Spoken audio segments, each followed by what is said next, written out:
Hey guys, welcome back to another video. And in today's video, we're going to be doing a part 2 of a video you guys have been requesting for. And that video is, don't make these mistakes in Animate Dimensions. So yeah, we're just going to cover a few things that a lot of people do, and you shouldn't do them, obviously. One mistake I see people make is not using the codes on the code board. Now, I haven't used all the codes on there, yeah.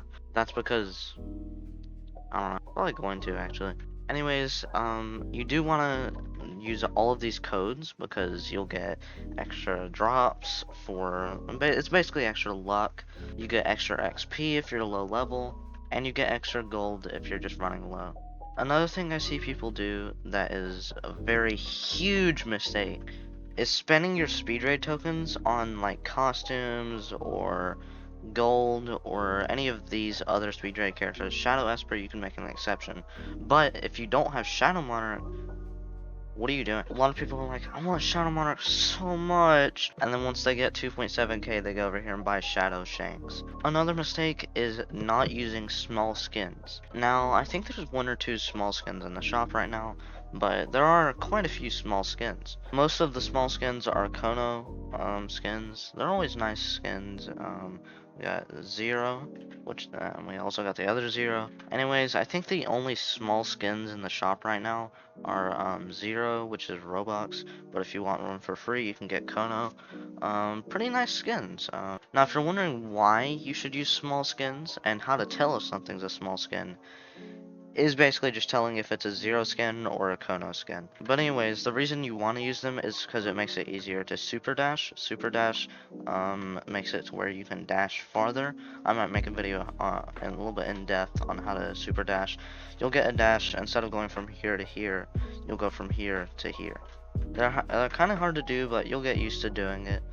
You can set up a macro to do it. I don't do that because sometimes you only want to dash instead of super dash. Something only speedrunners get. But if you're using a larger skin like Roku Ultra Drip, then it's going to be a little bit harder to super dash, and usually you just can't super dash. It's either really hard or just impossible. I think it's still possible though. I saw someone ask what skin I'm using, and just to say, I'm using Valentine Kono.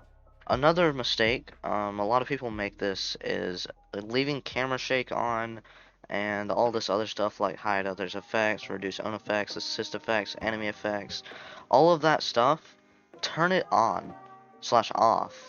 It's kind of hard to. You want to keep all of these on because it makes it to where you don't see any of this stuff. It can reduce lag. It makes it easier to, go faster, do more damage. But if you prefer it, you can keep it on, but it just makes the game easier by doing that. Another mistake I see people make, I think I did go over this in the last episode, but is people buying legendary cards from Raid. It's a lot more worth it to buy Mythic Cards, and you might be like, well, actually, I could buy 2 legendary cards and end up getting instead of a full Mythic card, and I'll save up 200 more extra away tokens. Shut the fuck. Anyways, you want to buy Mythic cards because, I don't know, you just want to. Trust me. Trust me right now. You gotta do it, man. Because what if you get an insane card and it's a legendary card? Plus, if you buy a Mythic card, you have a higher chance of getting better stats, because with each of these. I don't know! Just don't do that. Another mistake I see people make is not try and improve their stat bonuses. Now, this is a kind of obvious one, but half the people that play the game nowadays. What was that? Nowadays? Half the people that play the game nowadays don't know anything about stat bonuses. They don't even know they exist. I was talking about stat bonuses in a video, and someone commented, what are stat bonuses? Anyways, you definitely want to work on your stat bonuses. But yeah. Another mistake I see people make is buying a character. Now, let me explain. Hold on. Every time there's a limited raid character, you always want to try and drop it before you buy it with your tokens, because you can end up dropping it, and then you can end up saving some raid tokens.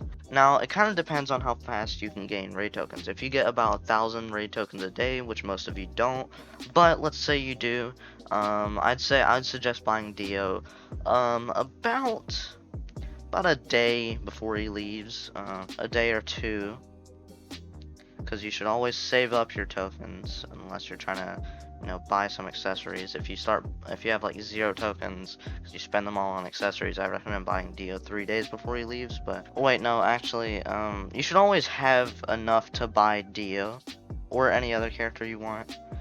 You should probably get Dio though, because he's the best out of every character here. But you should always just save up and try and drop the character, and right before it leaves, you can buy him. A lot of people don't do this, and they just buy him 30 days before he leaves. And that's really dumb. You could have saved a ton of tokens. You could have gotten like 2 to 3 more maneuver years or something. But yeah. Another big mistake is people not awakening Saber. Like they won't have it goes the same for Kirito, but a lot of people know that they should awaken Kirito. But for the people that don't have SDEF, just awaken your Saber. Calm down. No one cares if you're spending 1,000 gems. It's such a good assist. And a lot of people go, hey, what's the difference between Rimuru and Saber Awaken? If anything, Rimuru Awaken should be better. She has way larger AoE, and they both give extra attack. Oh my god. Saber has almost double the DPS as Rimuru. Need I say more? Anyways, you also want to awaken Kirito. I know a lot of people are like, but Jimmy, I can't do it. I'm just saying, you probably should. Because that's how you get stronger. Another mistake is doing your boss rushes when you're not the max level yet. And the reason for this is Kokushibo cards. If you're not max level and you're like level 80, that mythic card is going to be useless when you turn like level 100. It's just, you're not going to use it. Then you might be like, I'll just upgrade it when I'm level 100. I'll just level up this card. Nah, because then it'll be useless again. You'll be level 100 with that card, and once you hit level 131, that card's useless. Now, if any of you have any mythic cards in your inventory, make sure to search through them and make sure there is not anything good in there. If there is something good in there and you're level 131 specifically, then you want to upgrade the card to max level. Like me, I started playing the game again. I was like, oh man, I need better cards and stuff. And then I searched through my cards, and I have a card that's level 83, and look at this! Oh my god. I got this card, just from searching through my inventory.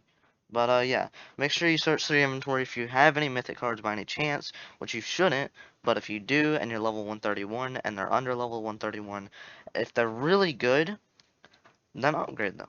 And another pretty big mistake I see people make is buying boss rush characters. Like you don't need them. Like they're not good assists. I mean Broly and Gilgamesh, yeah, they can be meta for a time challenge.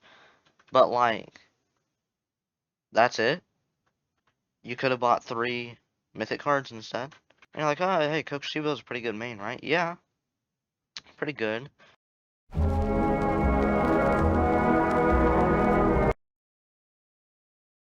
Need I say more? Another mistake is you grinding for cards and you doing time challenge.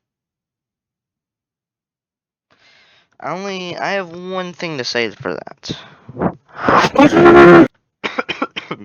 If you complete the dimension in like 2 minutes, or not 2 minutes, like 4 minutes on hardcore, it's just more worth it to do that, especially if you have extra draw. Grinding for time challenge, doing that to get cards, it's not that bad of a way to get cards. But if you complete the dimension in under 5 minutes, then you probably just should not grind time challenge. Also, time challenge is like the most pointless thing ever. I think I've mentioned this mistake before, but another mistake. You guys know the Devil Wings, right? How they're like pretty much the best accessory in the game. They give 15% boss damage, and they're mythics. Great, yeah. But oh my god, do not binge time challenge to get these. Like people do like 1,000 slime dimensions to get this. What the fuck? Why would you do that? Just do Monkey Titan raids. They give the same accessory pretty much. Same exact stats, both of them are mythics, and it's a way higher chance to get. Now you might be going, Jimmy, actually, the chance for getting maneuver is like a 0.03% chance. Yeah, but you get like 20 to 50 rewards per raid. It's actually a 0.05% chance to get one of these. Another mistake This one's so annoying when people do it. Going into lobbies and saying, "Where am I? Wait, hold on." Okay, no, they don't say that. I didn't know. I forgot to join my server. Hold on. I forgot to join my private server. Anyways, they go in public lobbies and say, "Can I have a carry, please?" Now, if you get a carry, good for you. If you don't, which you probably won't, you'll be sitting there for 20 minutes saying, "Can I have a carry? Can you give me a carry, please?" When you could have done like 2 or 3 dimensions. Oh my god. I swear to God I'm watching Vsauce right now. without ever lifting your pen off the paper. Probably not. Another mistake that I see people make, which is not, this is a huge mistake, but going into free gem slash gold slash the AFK area to get raid tokens. Now, this isn't necessarily the worst thing, but you could, if you're doing this overnight, instead you could AFK raids. Now, a lot of people, some people actually, think this is scummy. A lot of people do it because it's pretty cool. I know like 4 people that think it's scummy because I don't know. I mean, you're just AFKing raids. Anyways, I have a tutorial on how to AFK raids. Um, video link will be in the description. Well, depending on how much damage you do, let's say you do like 2 billion damage in a raid overnight with your tiny task, um, then you're probably going to be getting around 1,000 tokens per night instead of your average 500 from the free gem slash gold. And there's just one thing, this is more of an honorable mention, but people don't watch tier lists before they buy characters. And this isn't the worst thing, but if you're gonna buy a character, watch a showcase, my showcase, because mine are usually the best now. Usually it was Spit, but now I'm making the best because I'm pretty awesome. I just don't really think he cares about anime dimensions anymore. He just gets on, records, and uploads the video. Anyways, if you're gonna buy like a character like Deku, Dio, watch a showcase. Preferably either with Celestial or without. You probably want to do it with Celestial because you know it's just a more accurate version of how strong he is, kind of. I don't know. It doesn't matter if you watch it with Celestial or not. Anyways, if you're gonna get a character, watch a showcase on him or see where he's ranked in a tier list. I do have an updated tier list and showcases on every single raid character in the shop right now. Kind of every single limited raid character. I didn't showcase Rengoku. Anyways, I'll see you guys in the next video where I kick the bucket. And I hurt my toes because I didn't have any shoes on. Goodbye.